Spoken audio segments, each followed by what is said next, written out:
Steve Harvey aurait emmené Sean, Diddy, Combs en garde à vue.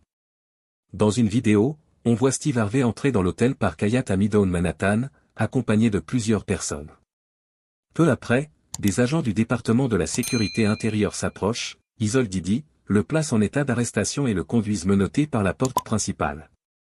Hier, toutes les plateformes de médias sociaux ont été secouées par l'annonce d'une plainte déposée à New York contre Diddy. La plaignante affirme avoir été piégée dans un cycle d'abus qui a duré plus de 10 ans. Lorsque la nouvelle a éclaté selon laquelle Steve Harvey avait commencé à coopérer avec le FBI après l'arrestation spectaculaire de Diddy, le monde des célébrités a été plongé dans le chaos. La révélation a été stupéfiante. Steve Harvey, roi des jeux télévisés de jour et auteur de best-sellers en développement personnel, aurait été mêlé depuis longtemps à une affaire bien plus sombre. Il s'avère que Steve n'était peut-être pas simplement un témoin innocent ou une victime des manipulations de Diddy. Il aurait été profondément impliqué dans un réseau de tromperie, le tout ayant commencé lors de l'une des fameuses fêtes privées de Diddy. Stacy, vous dites que l'acte d'accusation d'aujourd'hui ressemble à un acte d'accusation contre la mafia. Qu'est-ce qui vous a le plus choqué? Ce sont surtout les allégations. Le gouvernement affirme dans l'acte d'accusation que Sean Combs dirigeait une véritable entreprise criminelle. Soyons honnêtes, des rumeurs ont circulé pendant des années au sujet des soirées privées de Diddy, connues pour leurs fastes, leurs secrets, et leur fréquentation par de nombreuses célébrités. Mais personne ne savait vraiment ce qui s'y passait, jusqu'à maintenant. Et voilà le plus surprenant, Steve Harvey y participait régulièrement. Oui, l'homme qui prône la foi, la famille et les bonnes valeurs aurait été entraîné dans le style de vie extravagant et potentiellement compromettant de Diddy. Que se passait-il à ces soirées pour que Steve risque sa réputation et sa liberté? Selon certaines sources, Diddy aurait filmé ses invités à leur insu dans des situations compromettantes. Des caméras auraient été cachées partout. Steve Harvey aurait ainsi été pris dans une position délicate, enregistré lors de l'une de ses fêtes. Des allégations graves circulent, notamment que Combs avait aussi installé des caméras de surveillance dans sa propre maison, piégeant ainsi ses invités à leur insu. Ces événements n'étaient pas de simples soirées mondaines, mais des pièges méticuleusement orchestrés. Diddy aurait alors utilisé ces images compromettantes pour faire pression sur Steve Harvey pendant des années, exigeant des services, des faveurs, et même une part dans certaines entreprises lucratives dirigées par Steve. Mais ce n'est pas tout. D'après des rumeurs relayées à Hollywood, Diddy serait allé encore plus loin, il aurait exigé quelque chose d'impensable, l'implication de Lori Harvey, la belle-fille de Steve. Lori, alors dans la vingtaine, est devenue une figure incontournable des événements de célébrité à la même époque où Diddy et Steve se seraient rapprochés en coulisses. Des rumeurs, toujours non confirmées, ont évoqué une relation entre Lori et Diddy, des rumeurs que les deux ont niées, mais qui n'ont jamais totalement disparu. Quoi qu'il en soit, Diddy aurait exercé un pouvoir personnel sur Steve, bien au-delà du simple chantage financier. Pourquoi Steve n'est-il pas parti? Pourquoi n'a-t-il pas parlé plus tôt? Peut-être à cause de l'ampleur de l'influence et de la peur des représailles. Les autorités mènent actuellement une enquête criminelle active, avec des perquisitions prévues dans plusieurs propriétés. Les enquêteurs pensent que des preuves de crime pourraient y être découvertes. Il aurait dû faire face aux retombées des images, quoi qu'il en soit. Et pour quelqu'un comme Steve, dont l'image est tout, la destruction potentielle de sa marque représentait un risque trop grand. Steve a construit un empire autour de l'idée d'être l'homme charmant, sage et drôle auquel tout le monde pouvait s'identifier. Mais derrière cet extérieur brillant se cachait quelqu'un terrifié à l'idée de tout perdre. Vous savez, je pense qu'au tribunal fédéral, pour ce type d'accusation, il dirait que c'est une affaire de routine. Mais dans l'opinion publique, c'est très significatif, surtout en tenant compte de qui il est, de ce qu'il représentait, et de tout ce que nous l'avons vu incarner au fil des décennies. Comme vous l'avez dit, c'est une véritable chute. Je veux dire, nous avons vu les villas perquisitionnées par les fédéraux en mars. Passer de vivre dans ces manoirs à une cellule de prison, c'est brutal.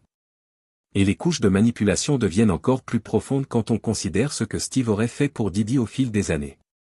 Au-delà des rumeurs concernant l'implication de elle, certaines sources affirment que Diddy a utilisé l'influence de Steve pour résoudre des problèmes juridiques, établir des connexions et même blanchir de l'argent via ses entreprises. Il est difficile d'imaginer quelqu'un comme Steve, qui prêche constamment l'éthique et les valeurs, être impliqué dans quelque chose d'aussi sinistre. Mais les murmures se sont faits de plus en plus insistants. Steve n'était pas seulement l'ami de Diddy, il était son pion. C'était la personne que Diddy appelait quand il fallait régler un problème, quelqu'un pour nettoyer sans poser trop de questions. Une grande partie des preuves présumées recueillies dans cette affaire provient des 2 perquisitions menées à ses domiciles de Miami et de Los Angeles. L'acte d'accusation mentionne les objets saisis, parmi lesquels des vidéos de ce qu'ils appelaient des « freak-offs ». Et voici le rebondissement qui rend cette histoire explosive. Steve n'est pas resté silencieux uniquement à cause du chantage. Il y a des rumeurs selon lesquelles il aurait profité de l'arrangement. Certains disent qu'il a utilisé les relations de Diddy pour conclure des accords commerciaux clés. J'ai raccroché le téléphone, je suis monté à l'étage, j'ai dit « Mar ». D a dit « Mar, on a un problème ». Quand je le lui ai expliqué, Marjorie a commencé à pleurer. D'autres affirment que Steve appréciait les avantages d'être dans le cercle intime de Diddy, voyages de luxe, accès aux événements les plus exclusifs, etc. Il est possible que Steve ait hésité à renoncer à ses privilèges.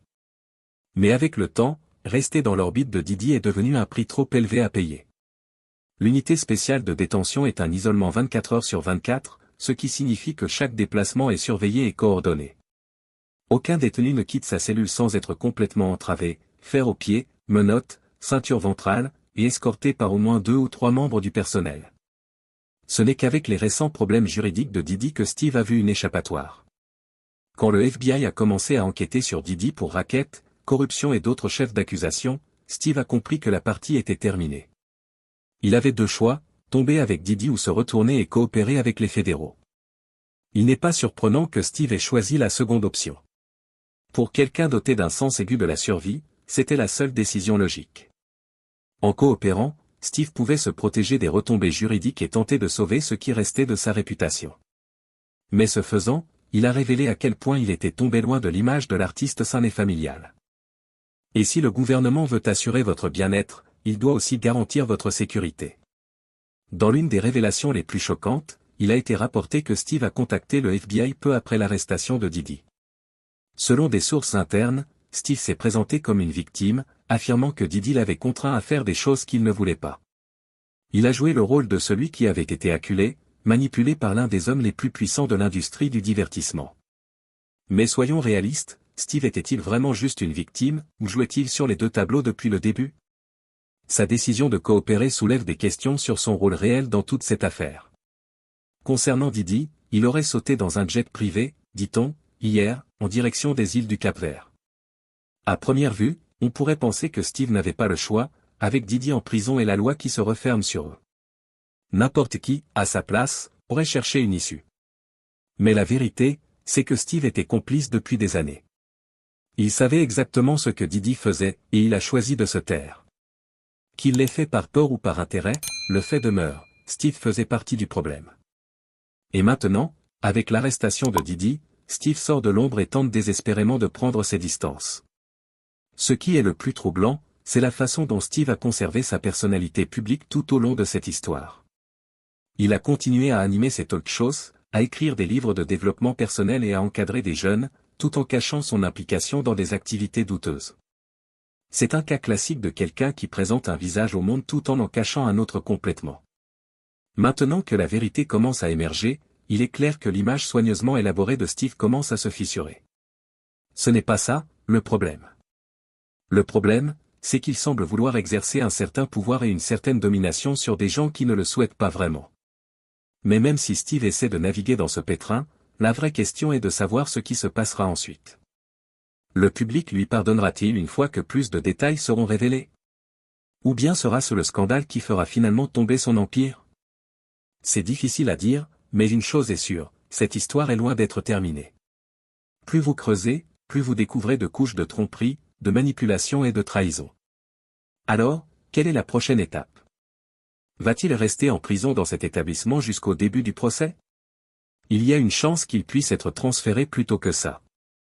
À partir de maintenant, à cette heure-ci, à partir d'aujourd'hui, oui, mais bien sûr, comme je l'ai mentionné plus tôt, ils vont faire appel de cette affaire, auprès de la 2e cour d'appel des États-Unis, pour tenter d'annuler l'ordonnance du juge ici et essayer de le faire libérer. Et pendant que Steve est occupé à essayer de sauver sa réputation, la situation de Diddy ne fait qu'empirer, avec les accusations officielles contre lui qui s'accumulent. Diddy fait face à une longue bataille juridique qui pourrait entraîner un temps considérable derrière les barreaux. Les allégations incluent non seulement des accusations de corruption et de complot, mais aussi de nouvelles revendications qui commencent seulement à faire surface. C'est le chaos, Et tous ceux qui sont liés à Didi, en particulier Steve, semblent être pris dans les retombées. Donc, je ne lui donne pas d'énergie, je ne donne pas d'énergie au haineux. Steve n'est pas ça. Il pense qu'il l'est. Vous ne me connaissez même pas. Maintenant, ne nous méprenons pas, Steve Harvey se présente peut-être comme une victime dans toute cette histoire avec Didi, mais si vous y regardez de plus près, il est clair que Steve est loin d'être innocent. C'est sûr qu'il prétend que Didi l'a fait chanter et l'a poussé dans un coin. Mais soyons réalistes, Steve a sa propre histoire sombre, et elle n'est pas aussi propre que sa personnalité publique voudrait vous le faire croire. En fait, certains diront que Steve a joué le jeu depuis le début, tout comme Didi, et que toute cette situation n'est qu'un château de cartes qui s'effondre. Commençons par le passé de Steve. En surface, il a construit une marque autour des valeurs familiales, prêchant la loyauté, le travail acharné et les principes moraux. Mais derrière cette image de conférencier motivateur, la vie de Steve a été criblée de scandales. Tout d'abord, sa femme actuelle, Marjorie Harvey, n'est pas exactement étrangère à la controverse. Rappelez-vous qu'avant Steve, Marjorie était impliquée avec non pas une, mais deux personnalités majeures, et même profondément mêlées à des affaires louches. Son premier mari, Jim Townsend, a été condamné et envoyé en prison pour avoir tenté de déplacer une grande quantité de substances illégales. Il a même admis que les autorités avaient suffisamment de preuves pour impliquer Marjorie, mais il a conclu un accord pour l'empêcher d'être inculpé. Et comme si cela ne suffisait pas, après sa séparation d'avec Townsend, Marjorie a épousé un autre grand joueur dans le même jeu louche, Donald Woods. Steve n'a donc pas simplement épousé une femme au passé compliqué, il a épousé quelqu'un qui avait des liens étroits avec des gens vivant loin du droit chemin. Mais le passé de Marjorie n'est pas la seule chose qui fait sourciller. Steve lui-même a été accusé d'avoir maltraité ses proches. Des rumeurs circulent depuis des années sur la façon dont il a traité ses employés et ceux qui ont travaillé pour lui. Des histoires ont fait surface, le dépeignant comme un patron exigeant et contrôlant, prompt à renvoyer quiconque le contrarie. Selon certains anciens membres du personnel, Steve est connu pour garder une emprise étroite sur ceux qui l'entourent, s'assurant que tout se passe comme prévu. Et n'oublions pas la lettre infâme qu'il a écrite à son personnel il y a quelques années, dans laquelle il leur interdisait de l'approcher sauf en cas d'absolue nécessité. Il a prétendu que c'était pour garantir sa vie privée, mais beaucoup y ont vu un autre signe de sa nature autoritaire. Il y a certains problèmes que la défense a soulevés à l'origine, mais il semble qu'à la simple lecture de cet acte d'accusation de 14 pages, il y ait suffisamment de preuves matérielles pour peut-être obtenir une condamnation dans cette affaire. Ensuite, il y a la question des relations personnelles de Steve, malgré tous ses sermons. Le sujet ici concerne la fidélité, le mariage, et les rumeurs qui entourent Steve depuis des années. Des rumeurs persistantes d'infidélité ont circulé tout au long de ces mariages. Rien n'a jamais été confirmé, mais ces bruits de couloir ne se sont jamais éteints. Certains initiés affirment que si Steve a toujours tenu à maintenir une image publique impeccable, c'est parce qu'il vit dans la peur que la vérité finisse par éclater. Car si ses fans apprenaient que l'homme qui a bâti un empire sur les valeurs familiales a des squelettes dans son placard, tout pourrait s'effondrer. Alors, quand Steve affirme qu'il a été victime de chantage de la part de Didi, on ne peut s'empêcher de se demander si ce ne sont pas les images de ces fameuses fêtes, loin d'être anodines, qui le rendent si nerveux. Et parlons justement de la nature de ces fêtes organisées par Didi. Ce n'étaient pas de simples soirées hollywoodiennes. Il s'agissait d'événements réputés pour leur extravagance extrême. Pendant des années, des spéculations ont circulé sur ce qui se passait réellement lors de ces rassemblements. Rien qu'en voyant la liste des invités athlètes, musiciens, acteurs, et autres célébrités du divertissement, on comprend que quelque chose ne tournait pas rond. Mais au-delà du faste et du glamour, des rapports ont fait état d'activités douteuses, voire inquiétantes. Plusieurs sources ont laissé entendre que Didi repoussait sans cesse les limites, se livrant à des comportements que beaucoup jugeraient inacceptables. Aujourd'hui, avec les procès récents et les accusations qui s'accumulent contre lui, la vérité sur ces soirées semble enfin commencer à faire surface. C'est peut-être la fin de l'histoire de Didi telle que nous la connaissions.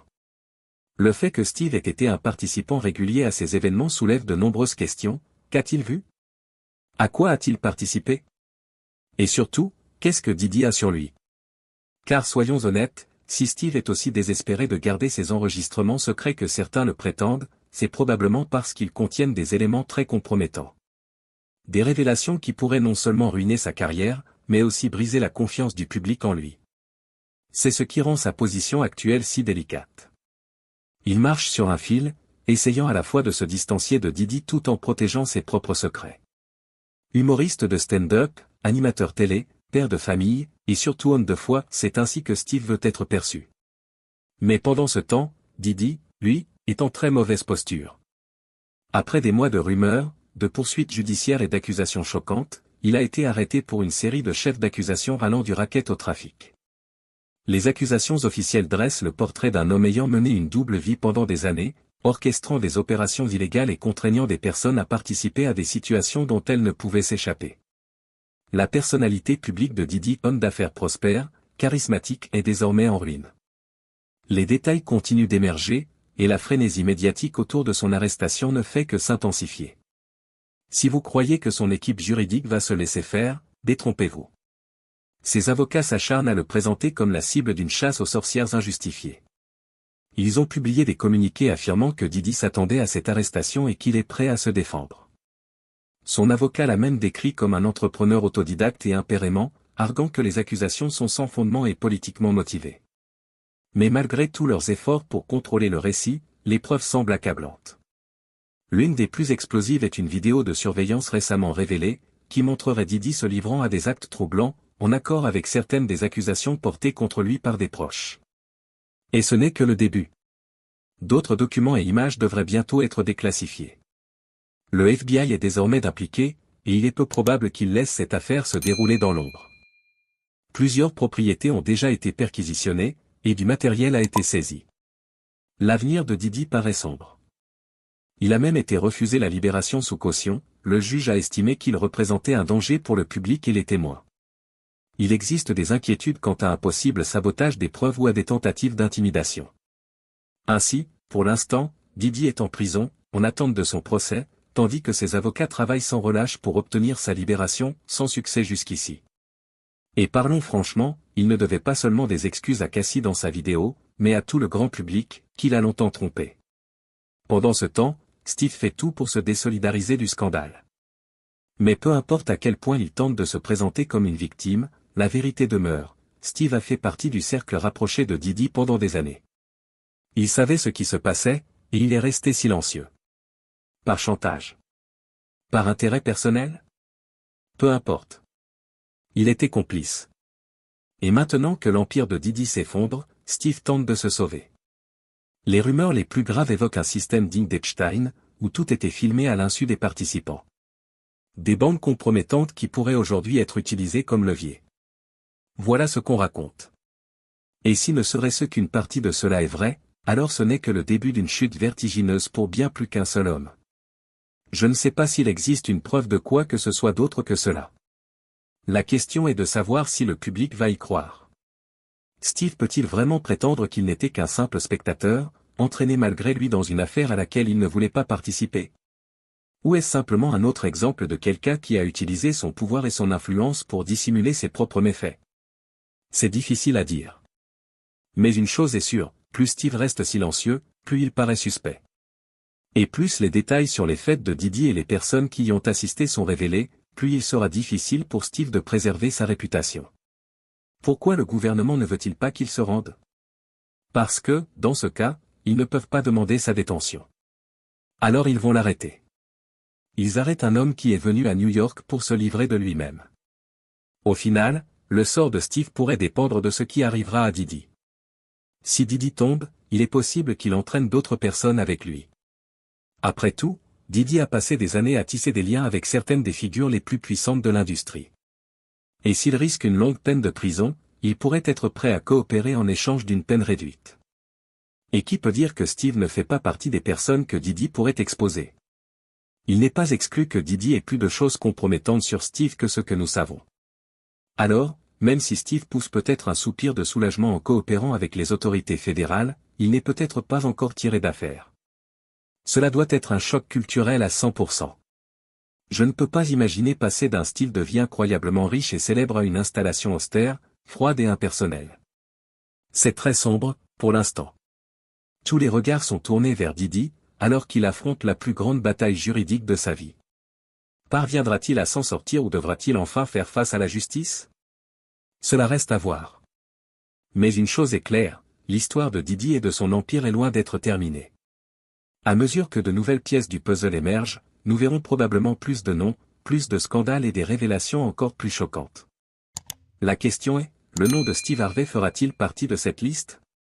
Lorsque la poussière retombera, seul le temps nous dira jusqu'où ira le terrier du lapin. Mais une chose est sûre, Steve et Didi jouent tous deux à des jeux dangereux. Et à Hollywood, aucun secret ne reste enfoui pour toujours. Alors, après tout ce que nous avons découvert, pensez-vous que Steve Harvey est réellement une victime dans cette affaire? Ou a-t-il joué sur les deux tableaux depuis le début? Et selon vous, jusqu'à quel point l'influence de Didi se fait-elle sentir à Hollywood? Faites-nous part de vos réflexions dans les commentaires ci-dessous. Merci d'avoir regardé, et à bientôt pour le prochain épisode.